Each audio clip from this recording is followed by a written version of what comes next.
Selamat sejahtera dan salam Malaysia Madani. Saya Elstanity Shen Japrin dari kelas B14 aliran muzik. Pada hari ini, saya akan membentangkan mengenai subjek pengantar pengajian pendidikan kod GPPP 1092. Sebelum saya meneruskan pembentangan saya pada hari ini, terlebih dahulu saya ingin memberi penghargaan dan mengucapkan ribuan terima kasih kepada semua pihak yang telah memberi kerjasama dalam penyiapan tugasan pentaksiran berterusan untuk memenuhi pemarkahan di dalam kursus pengantar pengajian pendidikan GPPP 1092 bagi persediaan program ijazah sarjana muda pendidikan di IPG Kampus Ipoh ini. Dan dalam usaha menjayakan tugasan ini juga, saya ingin mengucapkan setinggi-tinggi ribuan terima kasih kepada pensyarah yang telah mengajar di dalam kursus pengantar pengajian pendidikan ini, yaitu Dr. Ganeshan Shanmugavelu, dalam banyak memberi tunjuk ajar dan bimbingan kepada saya dan juga rakan-rakan sekelas sepanjang menyiapkan tugasan pentaksiran ini. Dan khas untuk kedua ibu bapa saya juga, saya ingin mengucapkan terima kasih atas sokongan moral yang tidak henti-henti diberikan kepada saya sepanjang saya meneruskan pembelajaran saya di IPG Kampus Ipoh ini. Seterusnya, penghargaan juga diberikan kepada setiap rakan seperjuangan saya dan khususnya rakan sekelas saya, yaitu kelas B14, kerana sudi untuk berkongsi pendapat dan memberi pertolongan kepada saya untuk penyiapan tugasan ini. Dan akhir kata, sekalung penghargaan juga terhadap semua pihak yang telah membantu saya secara langsung dan juga tidak langsung dalam menjayakan tugasan pentaksiran berterusan ini. Antara perkara yang akan saya bincangkan di dalam pembentangan saya pada hari ini, yang pertama adalah pengertian tentang konsep pendidikan, kedua ialah aspirasi pendidikan, yang ketiga adalah hala tuju pendidikan, dan yang keempat implikasi aspirasi pendidikan terhadap guru berjiwa pendidik dan implikasi hala tuju pendidikan terhadap guru berjiwa pendidik.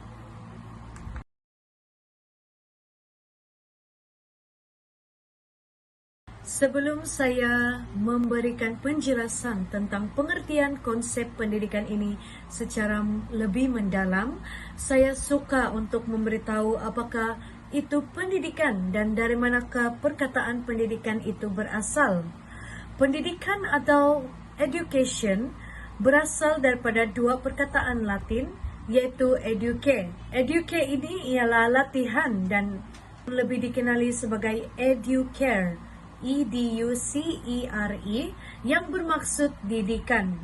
Dan di dalam pendidikan ini terdapat dua komponen penting, yaitu termasuklah latihan dan juga didikan. Kita teruskan tentang pengertian konsep pendidikan. Apa itu pengertian tentang konsep pendidikan? Secara umumnya, pendidikan ialah satu proses atau satu aktiviti yang dapat memperkembangkan lagi jeris seseorang individu. Jeris merangkumi jasmani, emosi, rohani, intelek dan juga sosial. Dan pendidikan ini juga dapat meningkatkan lagi 2K dan 2P, yaitu kemahiran, kebolehan, pengetahuan dan juga pengalaman. Dan saya juga telah memetik satu pandangan tokoh yang saya ambil dari buku pengantar pengajian pendidikan yang juga telah ditulis oleh seorang pensyarah yang mengajar dalam subjek ini, yaitu Dr. Ganeshan. Dan pandangan tokoh yang saya telah ambil yaitu daripada John Milton sekitar tahun 1608 sehingga 1674, di mana beliau menyatakan bahwa pendidikan yang sempurna ini dapat ataupun membolehkan manusia untuk bertindak secara adil dan bertimbang rasa dalam apa jua bidang kerja. Seterusnya saya akan teruskan dengan aspek aspirasi pendidikan. Aspirasi pendidikan merujuk kepada satu tujuan, harapan atau cita-cita yang ingin dicapai dalam proses pendidikan.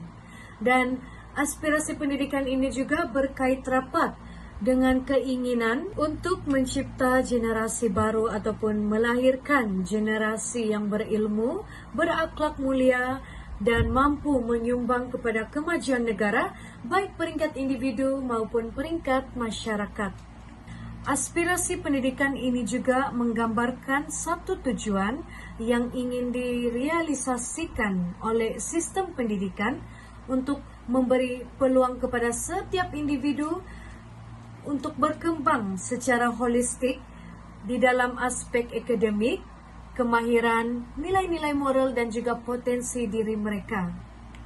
Dan mari kita pecahkan aspirasi pendidikan ini kepada dua perspektif utama, yaitu aspirasi individu dan juga aspirasi masyarakat. Aspirasi individu ini melibatkan ataupun merujuk kepada harapan seseorang pelajar untuk mencapai kejayaan di dalam akademik maupun pribadi mereka sendiri. Sebagai contoh, terdapat seorang pelajar ini mahu mencapai impian untuk menjadi seorang guru ataupun seorang dokter, polis dan juga askar. Oleh itu, pendidikan adalah salah satu aspek ataupun membawa peranan dalam membantu mereka merealisasikan lagi impian yang ingin dicapai. Manakala aspirasi masyarakat pula merujuk kepada harapan sesebuah masyarakat untuk memperbaiki lagi kualiti pendidikan agar semua individu tanpa mengira latar belakang sosioekonomi berpeluang untuk berjaya di dalam kehidupan mereka masing-masing. Sebagai contoh, aspirasi pendidikan Malaysia adalah untuk melahirkan rakyat yang cerdas, berbudi pekerti dan berkemahiran tinggi agar dapat menyumbang lagi di dalam pembangunan negara kita. Secara ringkasnya, dua perspektif utama di dalam aspirasi pendidikan yang melibatkan individu dan juga masyarakat ini merupakan ataupun mencerminkan visi bagi melahirkan seseorang individu yang bukan saja cemerlang dari segi akademik tetapi juga mampu berdaya saing. Seterusnya mari kita bincangkan tentang implikasi aspirasi pendidikan ini terhadap guru berjiwa pendidik. Seorang guru yang mempunyai jiwa pendidik wajarlah menjadi pemangkin dalam membantu setiap pelajar untuk mencapai pendidikan ataupun aspirasi pendidikan mereka. Oleh itu, sebagai seorang guru yang berdedikasi, mereka perlulah ataupun boleh memberi sokongan, bimbingan serta motivasi yang diperlukan bagi mencapai aspirasi setiap pelajar. Terdapat dua implikasi aspirasi pendidikan terhadap guru berjiwa pendidik yang akan saya bincangkan di dalam pembentangan saya pada hari ini. Implikasi yang pertama adalah seorang guru perlulah membina persekitaran pembelajaran yang inspiratif.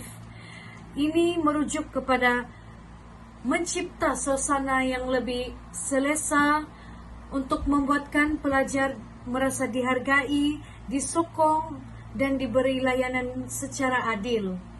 Hal ini amat penting agar dapat mengembangkan lagi potensi diri setiap pelajar agar mereka lebih yakin di dalam kelas ataupun semasa pembelajaran, dan melalui usaha ini juga setiap pelajar dapat berusaha dan sentiasa mau berusaha untuk mencapai aspirasi dan impian yang mereka inginkan. Implikasi yang kedua adalah meningkatkan kualiti pengajaran dan pembelajaran.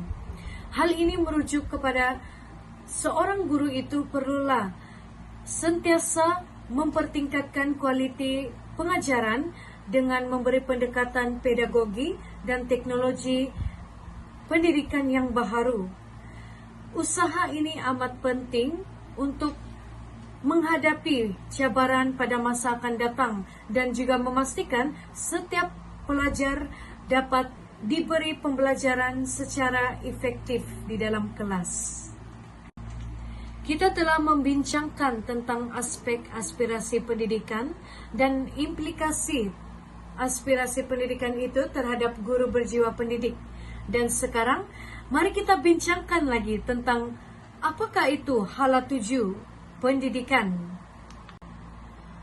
Hala 7 pendidikan merujuk kepada satu matlamat dan arah yang telah ditetapkan untuk sistem pendidikan di sesebuah negara ataupun masyarakat. Dan hala 7 pendidikan ini perancangan jangka panjang dan juga jangka pendek. Seperti yang kita dapat lihat juga, hala 7 pendidikan ini melibatkan pelbagai aspek termasuklah kaedah pengajaran, perubahan dalam kurikulum, serta nilai dan prinsip yang harus diterapkan di dalam setiap pelajar agar kita dapat memastikan generasi masa depan ini lebih berdaya saing, berilmu dan juga beretika. Pengertian yang lebih mendalam mengenai hala 7 pendidikan ini ialah proses perancangan dan pembentukan sistem pendidikan bagi melahirkan pelajar yang berkemahiran, berpengetahuan dan mempunyai nilai moral serta dapat menyumbang kepada kemajuan masyarakat. Contohnya, hala 7 pendidikan di negara kita adalah untuk mencapai sistem pendidikan yang inklusif, berkualiti serta berkesan. Dan ini bagi menyediakan peluang kepada setiap pelajar untuk berkembang dengan baik. Dan perkara ini sejajar dengan aspirasi untuk menjadikan negara maju pada tahun 2020 dan tahun seterusnya. Oleh itu, pencapaian matlamat atau hala 7 pendidikan yang ditetapkan ini adalah dengan melibatkan beberapa aspek utama, dan kita akan membincangkan dua aspek utama dalam pencapaian matlamat ataupun hala 7 pendidikan ini. Aspek utama yang pertama adalah pemerkasaan guru. Pengukuhan profesionalisme guru ini merupakan aspek utama yang penting untuk mencapai hala 7 pendidikan. Oleh itu, pembangunan profesional guru, contohnya melalui latihan berterusan ataupun sokongan dalam menjalankan tugas mereka ini adalah sangat penting. Dan ini dikatakan demikian kerana guru bukan sahaja berperanan untuk menjadi penyampai ilmu, tetapi guru ini juga menjadi pemimpin dalam membentuk generasi yang akan datang. Aspek utama yang seterusnya ialah inovasi dalam kurikulum dan pembelajaran. Penggunaan teknologi dalam pembelajaran juga haruslah diterapkan di dalam dunia pendidikan yang semakin moden ini. Dan kurikulum ini haruslah sentiasa dikemas kini secara relevan mengikut keperluan masyarakat yang senantiasa berubah. Contoh pembelajaran yang berasaskan teknologi ini ialah pembelajaran kendiri yang telah pun kita lalui, yaitu pembelajaran secara dalam talian. Secara keseluruhannya, hala 7 pendidikan ini melibatkan pelbagai aspek utama yang harus dipertimbangkan, diambil berat dan diambil perhatian agar hala 7 pendidikan ini dapat direalisasikan. Kerana sekiranya aspek-aspek ataupun usaha untuk mencapai matlamat hala 7 pendidikan ini tidak dapat dijalankan dengan baik, maka matlamat hala 7 pendidikan ini juga tidak dapat dicapai untuk sistem pendidikan di dalam sesebuah negara ataupun masyarakat kita. Seterusnya, mari kita bincangkan tentang implikasi hala 7 pendidikan terhadap guru berjiwa pendidik. Sememangnya, guru yang berjiwa pendidik ini memainkan peranan yang sangat penting dan sangat besar untuk mencapai matlamat hala tuju pendidikan ini. Oleh itu, beberapa implikasi yang perlu dipertimbangkan oleh seorang guru yang berjiwa pendidik. Implikasi hala tuju pendidikan terhadap guru berjiwa pendidik yang pertama ialah penyediaan generasi yang mampu bersaing di peringkat global ataupun antarabangsa. Sebagai seorang guru yang berjiwa pendidik, mereka perlu memastikan pelajar bersiap sedia untuk menghadapi cabaran dunia global dan mampu bersaing dengan lebih cemerlang di peringkat antarabangsa.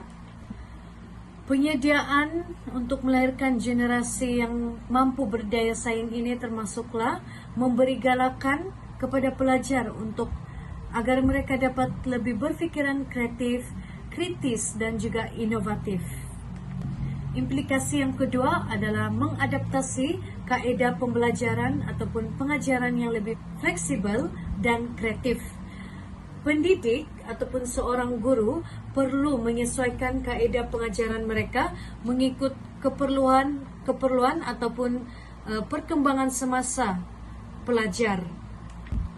Hal ini dikatakan demikian kerana seseorang guru itu mungkin boleh menyediakan sesi pengajaran seperti memberi latihan yang memerlukan seseorang pelajar itu berfikir agar mereka dapat menyelesaikan sesuatu masalah. Oleh itu, mereka boleh melatih minda untuk lebih berfikiran kreatif. Selain daripada itu, guru juga boleh menyediakan pengajaran yang berorientasikan kerja secara berkumpulan. Dengan ini, apabila mereka dapat bekerja secara berkumpulan, mereka mampu mencipta keyakinan diri di dalam setiap pribadi mereka ataupun menerapkan daya kepimpinan di dalam diri mereka masing-masing. Dan implikasi hala tuju pendidikan terhadap guru berjiwa pendidik yang terakhir adalah penerapan nilai dan etika dalam pendidikan. Sebagai seorang pendidik, mereka bukan hanya menjadi penyampai ilmu semata-mata kepada setiap pelajar, tetapi juga bertanggung jawab untuk membentuk akhlak dan nilai serta sasiya yang baik di dalam setiap diri pelajar. Kerana jika seorang guru yang berjiwa pendidik ini tidak mampu untuk membina akhlak mulia di dalam diri setiap pelajar, ilmu yang disampaikan itu hanya sia-sia tanpa akhlak ataupun sosial dan jati diri yang baik di dalam pelajar tersebut. Secara kesimpulannya, setiap perkara ataupun aspek yang merangkumi konsep aspirasi hala tuju pendidikan haruslah dihayati oleh setiap pendidik maupun juga masyarakat, individu, agar setiap usaha untuk kita memperbaiki ataupun mencapai kualiti pendidikan yang lebih cemerlang dan baik itu dapat direalisasikan. Oleh itu, implikasi bagi setiap aspek termasuklah implikasi aspirasi pendidikan dan juga implikasi hala tuju pendidikan terhadap guru berjiwa pendidik ini mestilah diambil kira juga untuk melahirkan seorang guru yang benar-benar berdedikasi agar mereka dapat memastikan setiap pelajar itu mampu berjaya di dalam kehidupan mereka dan mencapai impian dan cita-cita mereka masing-masing. Dan kita juga haruslah mengambil perhatian syakna terhadap tanggung jawab seorang guru berjiwa pendidik ini agar keberhasilan setiap murid itu pasti dan kita dapat menjadikan negara kita ini lebih maju dengan adanya setiap individu yang cemerlang dari segi akademik, sosial, dan moral. Oleh itu, sekian saja pembentangan saya pada hari ini bagi kursus pengantar pengajian pendidikan GPPP 1092. Sekian, terima kasih.